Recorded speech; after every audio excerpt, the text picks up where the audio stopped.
Raksasa tata surya, Jupiter, Saturnus, Uranus, dan Neptunus berbeda dari planet kebumian seperti Merkurius, Venus, Bumi, dan Mars, bukan hanya karena ukurannya yang mengesankan, tetapi terutama karena komposisinya yang kaya akan unsur ringan seperti hidrogen dan helium. Dengan demikian, mereka bukan sekadar versi bumi yang diperbesar maupun bola gas yang seragam. Interior mereka memiliki struktur yang kompleks dan berlapis, menjadikan keragaman dunia gas ini sebagai teka-teki yang baru mulai terungkap, sebagian berkat data yang dikumpulkan oleh wahana antariksa dalam beberapa tahun terakhir. Perlahan-lahan, potongan teka-teki kosmik ini mulai tersusun. Namun, beberapa misteri justru semakin dalam, dan keyakinan lama dipertanyakan, seperti dugaan bahwa inti Jupiter bersifat padat dan berbatu. Hingga belum lama ini, diyakini bahwa planet ini terbentuk dari embrio berbatu dan beres, yang dengan gravitasinya yang kuat mengumpulkan hidrogen dan helium dari nebula surya, menciptakan selubung gasnya yang sangat besar. Ini menyiratkan batas yang jelas antara inti padat dan gas di sekitarnya. Namun, data dari wahana Juno memaksa para ilmuwan untuk memikirkan ulang teori ini, mempertanyakan keberadaan inti itu sendiri, komposisi pastinya, serta sifat material yang mungkin membentuknya. Tapi di tengah temuan-temuan ini, muncul pertanyaan krusial. Apa yang ditemukan Juno di Jupiter sehingga begitu signifikan? Untuk memahaminya, kita perlu terlebih dahulu mengulas sekilas asal-usul raksasa gas. Jupiter,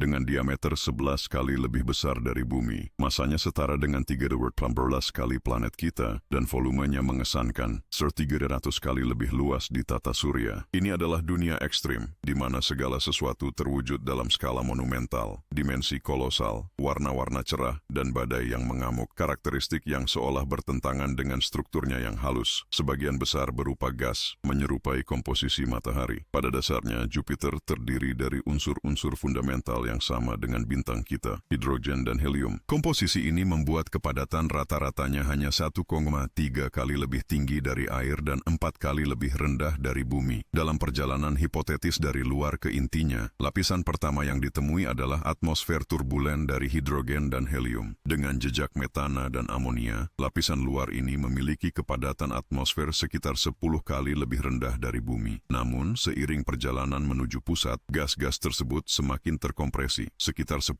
non-resonaral kilometer di bawah permukaan. Tekanannya sedemikian besar sehingga hidrogen berubah menjadi keadaan logam, bahan superkonduktor yang telah diciptakan kembali di laboratorium di bumi. Melanjutkan hingga kedalaman sekitar 20.000 km, helium mengembun menjadi tetesan. Di daerah terdalam, di mana tekanan mencapai 10 juta kali tekanan permukaan bumi, para ilmuwan berspekulasi bahwa gas-gas tersebut berubah menjadi fluida padat, bercampur dengan fragmen batuan logam. Tapi apa yang menjelaskan mengapa Jupiter begitu berbeda dari planet-planet berbatu yang lebih dekat dengan matahari, yang memiliki inti padat dibungkus oleh lapisan gas tipis? Penjelasannya terletak pada pembentukan tata surya. Menurut teori yang berlaku, Jupiter adalah planet pertama yang intinya mengeras, bahkan sebelum angin matahari menghilangkan gas-gas sisa dari nebula primordial. Ketika matahari memulai fusi nuklirnya, ia mulai memancarkan radiasi dan panas, menandai dimulainya aktivitas bintangnya. Secara bersamaan, aliran partikel bermuatan yang intens menyapu sebagian besar debu dan gas yang tersisa ke daerah periferal, memisahkan mereka. Dengan demikian, unsur-unsur yang lebih padat, seperti partikel padat, tertahan di sekitar, berfungsi sebagai bahan baku untuk pembentukan planet-planet dalam. Sementara gas ringan, seperti hidrogen, terdorong ke daerah yang lebih jauh, di mana planet-planet luar sekarang berada, di bagian yang paling terpencil dari sistem. Tarikan gravitasi antara partikel material padat mendorong penggumpalan progresif objek yang semakin besar, yang melalui tabrakan dan penggabungan berturut-turut melahirkan planet-planet berbatu yang kita kenal. Tubuh padat dan masif, terkonsentrasi di daerah yang paling dekat dengan matahari. Sementara itu, sejumlah besar gas tetap tergantung, baik di daerah dalam, yang diusir oleh angin matahari, maupun di daerah luar, di mana gravitasi bintang muda menarik unsur-unsur ini. Mulai dari sekitar orbit Jupiter, kondensasi air dan es dimungkinkan, sesuatu yang tidak layak di zona yang lebih dekat karena suhu yang sangat tinggi. Di sekitar inti es dan batuan inilah akumulasi materi semakin cepat. Seiring meningkatnya massa mereka, gas memperluas volume planet-planet luar hingga mencapai dimensi mereka saat ini. Namun, sebuah teori alternatif mengusulkan bahwa tidak diperlukan inti padat dan bahwa Jupiter serta planet-planet sejenisnya terbentuk langsung dari awan gas dan debu yang kacau yang mengorbit matahari. Mungkin saja gumpalan materi acak muncul, beberapa lebih padat dari daripada yang lain, menarik jumlah material yang semakin besar hingga mencapai ukuran akhir mereka. Matahari sendiri muncul dari proses ini tanpa memerlukan inti padat untuk mengumpulkan materi. Perlu ditekankan bahwa jika Jupiter mengakumulasi massa sekitar 10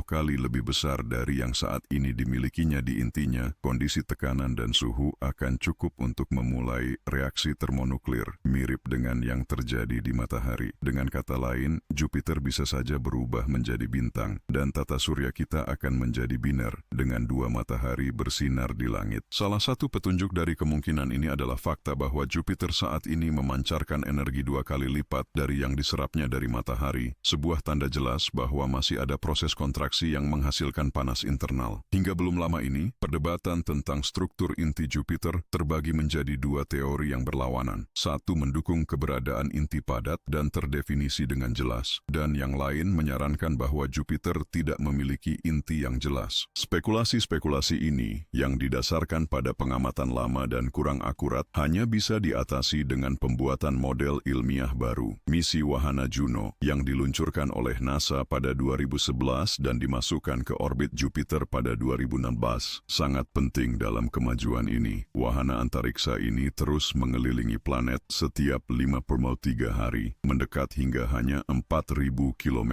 dari permukaannya. Dalam astronomi, ini adalah jarak yang sangat dekat, terutama mengingat ukuran Jupiter yang kolosal. Jangan lupa untuk berlangganan channel Insane Curiosity dan mengaktifkan notifikasi. Dukungan Anda memungkinkan kami untuk membuat konten yang semakin baik. Berkat Juno, kita sedang mengungkap rahasia baru tentang raksasa gas ini. Data terbaru memungkinkan para ilmuwan untuk mempelajari detail atmosfer dan struktur internal planet. Pembeberkan ini dikumpulkan dalam 4 artikel penting yang diterbitkan di majalah Nature dengan penemuan paling mengejutkan terkait dengan inti Jupiter. Secara mengejutkan, bukti-bukti tampaknya bertentangan dengan teori inti padat maupun teori inti yang tidak ada. Model matematis berdasarkan data dari pesawat antariksa memang menunjukkan keberadaan unsur berat seperti besi dan silikat. Namun, data tersebut juga mengungkapkan bahwa senyawa-senyawa ini tidak terkumpul dalam inti padat yang terdefinisi dengan jelas, melainkan tersebar secara difus di wilayah yang mencakup hampir setengah dari radius planet. Hal ini menunjukkan bahwa inti planet mungkin tidak hanya terdiri dari batuan dan es, tetapi juga mengandung campuran hidrogen dan helium, dengan transisi yang halus antara inti dan lapisan di sekitarnya. CRO memainkan peran penting dalam temuan ini, berkat instrumen CHAT yang terpasang di pesawat, yang mampu mengukur kecepatan Juno dengan presisi mengesankan, dalam orde 1/1000 mm per detik, suatu fraksi yang sangat kecil dari kecepatan seekor siput. Mendeteksi variasi kecepatan yang sangat kecil ini memungkinkan pemahaman tentang bagaimana pesawat dipengaruhi oleh gravitasi Jupiter. Dengan menganalisis percepatan dan perlambatan pesawat sebagai respons terhadap perubahan medan gravitasi planet, para ilmuwan dapat menyimpulkan bagaimana massa tersusun dalam lapisan internalnya. Penemuan inti yang begitu unik dan tersebar mengejutkan para peneliti, yang sebelumnya mengharapkan bukti adanya inti padat dari batuan dan es. Apa yang terjadi miliaran tahun lalu di Jupiter sehingga intinya tereduksi sedemikian rupa? Dengan cepat, berbagai tim astronom berupaya menyelidiki pertanyaan ini, dan setelah ribuan simulasi dengan parameter yang bervariasi, satu-satunya penjelasan yang tidak bertentangan dengan data Juno mendukung hipotesis tertentu, yakni tabrakan dahsyat sekitar 4,5 miliar tahun yang lalu antara embrio planet berukuran besar dan proto-Jupiter. Menurut rekonstruksi ini, awalnya Jupiter memiliki inti padat dan padat dengan unsur berat setara sekitar 1/10 massa bumi yang diselubungi oleh atmosfer masif dan luas. Sebagian besar sesuai dengan apa yang diamati saat ini. Medan gravitasi intens Jupiter kemungkinan mengubah lintasan salah satu dari banyak planetoid besar yang ada selama fase awal, dan kacau tata surya, sebuah benda dengan inti padat setara dengan 8 kali massa bumi, dan atmosfer dengan sekitar 2 massa bumi. Perbedaan kolosal antara massa kedua objek menyebabkan protoplanet bertabrakan secara katastrofik dengan Jupiter. Saat meluncur seperti proyektil menuju pusatnya, tumbukan antara inti dengan dimensi serupa akan menghancurkan keduanya, mencampurkan komponennya dengan gas dari atmosfer sekitarnya. Episode ini mungkin menyebabkan Jupiter sepenuhnya mengintegrasikan planetoid itu, melebur dan menyebarkan kedua inti dalam waktu yang sangat singkat, mungkin kurang dari 10 jam. Pendinginan cepat setelah panas tumbukan, ditambah angin kencang yang dihasilkan, kemudian mengangkat sebagian inti yang hancur, menjelaskan konsentrasi tinggi unsur seperti karbon dan nitrogen di lapisan permukaan planet. Namun, para peneliti simulasi menekankan bahwa model ini hanya memiliki 40% kemungkinan sesuai dengan kenyataan, angka yang relevan, tetapi masih dapat direvisi dengan bukti baru. Misi Juno, yang awalnya dijadwalkan berakhir pada 2018,